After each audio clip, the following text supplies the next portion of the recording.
High, আমি বাপি।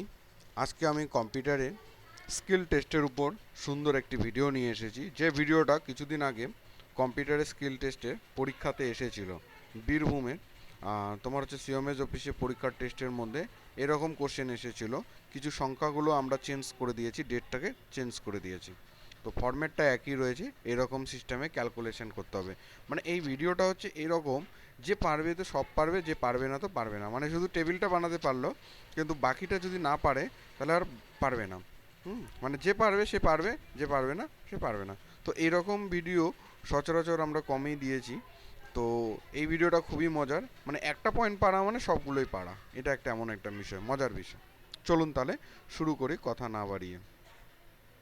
আপনারা জানেন আমার চ্যানেলে সবসময় আমি এই ধরনের ভিডিওগুলো নিয়ে আলোচনা করি। কম্পিউটার টেস্টে যে সরকারি চাকরির কী ধরনের কোশ্চেনগুলো আসে সেই প্রস্তুতি পর্ব নিয়ে আমি সলভগুলো করি। আজকেও একটা নতুন ভিডিও। তো আপনারা যারা চ্যানেলে আমার নতুন আজকে, তারা কি করবেন, আমার চ্যানেলে প্লে লিস্টে গিয়ে ওয়ার্ড, এক্সেল, পাওয়ার পয়েন্ট আছে, সেই প্লে লিস্টে ভিডিওগুলো দেখবেন। হ্যাঁ, পরপর পরপর, তাহলে সুবিধা হবে আপনাদের দেখতে এবং স্টাডি করতে। যাই হোক, 1 number question, create the above table in Excel. তাহলে এক্সেলে এই টেবিলটাকে তৈরি করতে হবে। এই টেবিলটা তৈরি করতে পারলেন ঠিকই, কিন্তু যদি অসুবিধা হয় এই যে ডাবল লাইনের ক্ষেত্রে আপনাদের এটা, তাহলে এটাকে সিলেক্ট করে যে র্যাপ টেক্সট অপশনটাকে যদি ক্লিক করেন তাহলে এটা ঢুকে গেল। আবার র্যাপটা মানে হচ্ছে নিউ লাইন তৈরি করে নেওয়া অটোমেটিক্যালি। ঠিক আছে, এটা একটা ব্যাপার ডাবল লাইনের ব্যাপারে। এটা পয়েন্ট টেবিল তৈরি করতে গেলে যদি কেউ অসুবিধা হয়, না জানা থাকে, তাহলে র্যাপ টেক্সট করে নেবেন। তা টেবিল তৈরি হয়ে গেল, আমি সময়টা কম যাতে লাগে সেই জন্য আপনাদের সামনে টেবিলটা তৈরি করে আমি দেখাই না সচরাচর। যদি অসুবিধা হয় কমেন্ট করে জানাবেন, আমি অবশ্যই টেবিল এর পরবর্তী ভিডিওতে টেবিল তৈরি করে ডাইরেক্ট দেখাবো। To calculate the percentage of RTPCR with 2 decimal place. মানে মানে যত সংখ্যা আসলো তার পয়েন্ট দুটো সংখ্যা থাকা চাই। ঠিক আছে, মানে ডেসিমেল 2 ডেসিমেল পয়েন্ট, এর বেশিও না এর কমও না, এবং 2 ডেসিমেল লাগবে বলেছে, এবং পার্সেন্টেজ বের করতে হবে কার, আরটিপিসিআর। তার মানে এখানে মনে করুন একটা ডেট দিয়েছে, এত তারিখে আরটিপিসিআর টেস্ট হয়েছে এতগুলো এবং পজিটিভ বেরিয়েছে এত, তাহলে তার পার্সেন্টেজ কত। তাহলে এইটার থেকে এটা, তাহলে তার পার্সেন্টেজ বের করতে হবে। মানে আমরা এর আগে করতাম, কীরকম করতাম, যে এটা 10% বের করুন, তাহলে আমরা ইজি ছিল। কিন্তু এখানে বলছে এর এতগুলো টেস্ট হয়েছে, এতগুলো পজিটিভ, তাহলে তার পার্সেন্টেজ কত, কীভাবে বের করব। ঠিক সেরকম অ্যান্টিজেন টেস্ট এবং পজিটিভ টেস্ট এতগুলো, মনে করুন এটার অ্যান্টিজেন আরটিপিসিআর, নিশ্চয়ই এটা কোভিডের একটা ফরম্যাটের মতোই দেখতে পাচ্ছেন। এতগুলো টেস্ট করা হয়েছে, তার মধ্যে এতগুলো পজিটিভ হয়েছে, তাহলে তার কত পার্সেন্টেজ। এবং RTPCR antigen test, RTPCR plus antigen test, মানে এই যে আরটিপিসিআর আর অ্যান্টিজেন টেস্ট এই দুটোর যোগফল। আর আরটিপিসিআর আর অ্যান্টিজেন পজিটিভ, আর এইটার এই যে পজিটিভ আর এই পজিটিভ, এটার যোগফল। আর টোটাল পজিটিভিটি রেট, তার টোটাল কত পার্সেন্টেজ বেরিয়েছে এটা বের করতে হবে। আর একটা লাস্ট কোশ্চেন আছে, to change the date format like 20 December 2020। তার মানে এই যে 12 লেখাটা আছে সেটাকে, ডেটটাকে ফরম্যাট করতে হবে, 12-র জায়গায় ডিসেম্বর লেখাটা থাকবে। তো আমরা কিভাবে করব তাহলে। তাহলে আমরা 7 নম্বর কোশ্চেনটা আগে করে নিই। 7 নম্বর কোশ্চেনটা আমরা এইভাবে করে নিচ্ছি, আমরা এটাকে সিলেক্ট করে নিলাম সম্পূর্ণটাকে। করার মানে আমরা এখানে যাব হোমে গিয়ে, আমরা এখানে এই হোম বাটনে ক্লিক করলাম। করার পর কাস্টমে ক্লিক করলাম। আমরা এখানে স্পষ্ট করে লিখে দিলাম প্রথমে ডিডি হাইপেন এম, 4টা এম দিয়ে দিবেন, দেখবেন ফুল ফর্ম দিয়ে দিবে। 3টা এম দিলে শর্ট নাম দেখাবে মাসে। অ্যান্ড 4টা ওয়াই, 1 2 3 4, অ্যান্ড ওকে। ওকে করবো, এটা ঘরটা বড় হয়ে গেল, একটু বড় করে দিয়ে দেবেন।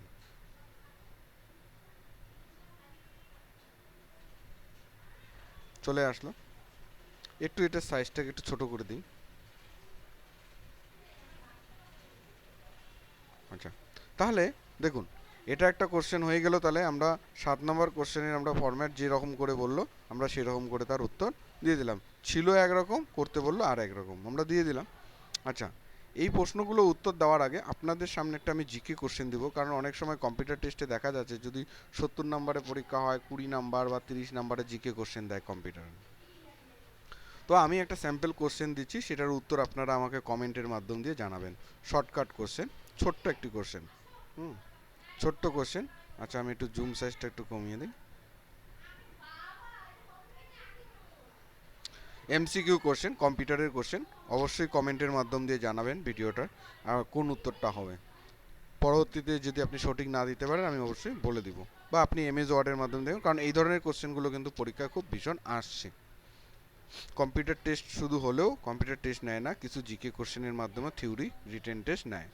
আচ্ছা, which of the following are valid maximum zoom size in MS word. MS ওয়ার্ডের মধ্যে আমরা যেমন এখানে এক্সেলে যে দেখুন কতটা করতে পারছি, এখানে 110 জুম আমি বাড়াতে পারছি, হ্যাঁ, বা এরকম করে আপনি ম্যাক্সিমাম আপনি লেখাকে কত বড় পেজের মধ্যে জুম সাইজ করতে পারবেন এমএস ওয়ার্ডের মধ্যে। 300, 400, 500, 600 কোনটা হবে, তার উত্তরটা অবশ্যই আপনারা কমেন্টের মাধ্যম দিয়ে জানাবেন। আর ভুল হলে আমি সঠিক উত্তরটা আপনাকে কমেন্টের মাধ্যমে রিপ্লাই দিয়ে দিব। তাহলে কোশ্চেন হচ্ছে which of the following are valid maximum zoom size in MS word. MS ওয়ার্ডের মধ্যে ম্যাক্সিমাম জুম সাইজ কত, সেটা 300 না 400 না 500 না 600। আপনি অপশন এ বা বি সি ডি যে কোনো একটা লিখতে পারেন, বা 300 400 500 যেটা সঠিক আপনি সংখ্যাও লিখতে পারেন, বা এবিসিডিও লিখে দিতে পারেন। যদি ভুল হয় আমি অবশ্যই আপনাকে কমেন্টের মাধ্যম দিয়ে ডেসক্রিপশন করে বলে দিয়ে দেবো, এবং আপনি এমএস ওয়ার্ডেও একবার ভেরিফাই করে নিতে পারেন। ঠিক আছে, এই কোশ্চেনগুলো কিন্তু খুবই ইম্পর্টেন্ট। আচ্ছা, তাহলে আমাদের চলে আসি এবার আমাদের 1 নম্বর কোশ্চেন আর হচ্ছে 7 নম্বর কোশ্চেনের উত্তর দেওয়া হয়ে গেল। টেবিল বানিয়েছি আর 7 নম্বরের ডেট ফরম্যাট চেঞ্জ করেছি। আমাদের এতগুলো টেস্ট হয়েছে আর এতগুলো, তাহলে আমি এখানে আর এগুলো দেখলাম না কদ্দরা। দেখুন কোশ্চেনগুলো একবার পড়ে নেই, তাই না? Calculate the percentage of antigen with, হ্যাঁ, 2 ডেসিমেল প্লেস, অ্যান্টিজেনেরও percentage, total RTPCR plus antigen test যোগফল, এটা প্লাস এটা যোগফল, calculate total, calculate the percentage of total positivity 2 decimal place. তাহলে সবগুলো আমি পড়ানো হয়ে গেলো, আমি বলেও দিলাম। যাই হোক, তাহলে আমি একটু জুম করে নিই। তাহলে আরটিপিসিআর টেস্ট এত, পজিটিভিটি, হ্যাঁ পজিটিভ এতগুলো ধরা পড়েছে, পার্সেন্টেজ। তাহলে এটা আমরা ইকুয়াল চিহ্ন দিয়ে, তাহলে এখানে ক্লিক করলাম, এটা হচ্ছে টোটাল, সরি, আমরা ইকুয়াল চিহ্ন দিয়ে আমরা পজিটিভিটি রেট, পজিটিভ কতগুলো ধরা পড়েছে এটা ভাগ, আর আমরা এবার এটা দেব, দিয়ে জাস্ট এন্টার করব। তাহলে আমাদের এই সংখ্যাটা বেরিয়ে গেল। এবার এটাকে সিলেক্ট করার পর আমরা হোম বাটনে গিয়ে আমরা এখান থেকে নাম্বার গ্রুপে গিয়ে পার্সেন্টেজ বলে অপশন আছে, এখানে ক্লিক করব অ্যান্ড ওকে করে দেব। আমাদের পার্সেন্টেজ বেরিয়ে যাবে, অ্যান্ড এটাকে ড্র্যাগ করে দেব। আচ্ছা, পার্সেন্টেজ যখনই ওখান থেকে ক্লিক করবেন তখনই 2 ডেসিমেল হয়ে যাবে। যদি না হয় তাহলে আপনি এখান থেকে যে এখানে ক্লিক করলে কমবে, আর এখানে ক্লিক করলে বাড়বে। আপনি এই যে 3 ডেসিমেল, হ্যাঁ হ্যাঁ, তাহলে 2 ডেসিমেল পরে নিয়ে নেবেন। ঠিক সেমভাবে আপনি এটারও বের করতে যদি চান, তাহলে পজিটিভ যে রয়েছে তাহলে সেটা ভাগ কতগুলো টেস্ট হয়েছে অ্যান্টিজেন, এটা অ্যান্ড এন্টার। কারণ পার্সেন্টেজ চেয়েছে এবং ডেসিমেল পরে চেয়েছে। এটাকে সিলেক্ট করলেন অ্যান্ড হোম বাটনে ক্লিক করবে, হোম বাটনে ক্লিক করে নাম্বার গ্রুপে গিয়ে এখানে পার্সেন্টেজ নেবেন অ্যান্ড ওকে করবেন, অ্যান্ড 2 ডেসিমেল অটোমেটিক্যালি চলে আসবে। তাহলে তাহলে এটাও হয়ে গেল। এবার আরটিপিসিআর আর অ্যান্টিজেন টেস্ট বলেছে, তাহলে ইকুয়াল, তাহলে RTPCR test plus antigen test, enter. আপনি এটা নেবেন অ্যান্ড এটা টানবেন। আচ্ছা, তারপর পজিটিভ, আরটিপিসিআর এর পজিটিভ প্লাস এটা, এন্টার। তাহলে এতগুলো হচ্ছে পজিটিভ, এটা। আর পার্সেন্টেজ বের করতে গেলে তাহলে ইকুয়াল এটা, তাহলে এটা দিবেন, তাহলে ভাগ। আর আপনাকে শুরুতেই বলি, আমরা আপনাদের জন্য সুন্দর করে একটা ভিডিও বানাই, তো অবশ্যই একটা ভালো লাগলে লাইক করবেন, ভালো না লাগলেও একটা ডিসলাইক দিবেন, রেসপন্স জানাবেন, কষ্ট করে বানাই আপনাদের জন্য। আর কমেন্টের মাধ্যমে অবশ্যই জানাবেন খারাপ লাগলো না ভালো লাগলো, একটু এই সমস্ত জিনিসগুলো করলে কি হয়, আমরা আরও ভিডিও করার উৎসাহ পাই। যাই হোক, আর আপনারা যদি চ্যানেলটা নতুন হন তাহলে অবশ্যই একটা সাবস্ক্রাইব করবেন, কারণ আমরা এই ধরনেরই ভিডিওগুলো সবসময় করি। এবং আপনি আবার কী ধরনের ভিডিও পেতে চান কমেন্টের মাধ্যমে অবশ্যই জানাবেন। তো তাহলে এটা পজিটিভ পার্সেন্ট অ্যান্ড এটা দিয়ে এন্টার দিবেন, তাহলে এটা বেরিয়ে গেল। এটাকে সিলেক্ট করবেন, করার পরে এখানে ক্লিক করবেন, পার্সেন্টেজে ক্লিক করবেন অ্যান্ড ওকে, দেখুন চলে আসবে। আচ্ছা, তারপরে এটাকে ড্র্যাগ করবেন, তাহলে চলে আসলো। তাহলে আমাদের পুরো উত্তর হয়ে গেল। খুব কম সময়ের মধ্যে আমাদের এতটুকু দেওয়া যায়। এটা কিন্তু বীরভূমের পরীক্ষাতে এসেছিল, ব্লক ডেটা ম্যানেজারে, সিওমএস অফিসে। ডেটাগুলো একটু আলাদা ছিল, হ্যাঁ, কিন্তু ফরম্যাটটা এরকমই ছিল। তো যাই হোক, তো এরকমই ভিডিও, আজকের ভিডিওটা মোটামুটি এতটুকুই। তো ভালো লাগলে অবশ্যই আপনারা একটা লাইক করবেন, আর চ্যানেলটা যদি নতুন হন অবশ্যই সাবস্ক্রাইব করবেন। আর কী ধরনের ভিডিওটা চান অবশ্যই যে কমেন্ট করে জানাবেন। তো আজকের ভিডিওটা এতটুকুই, হ্যাঁ, ভালো থাকবেন সবাই।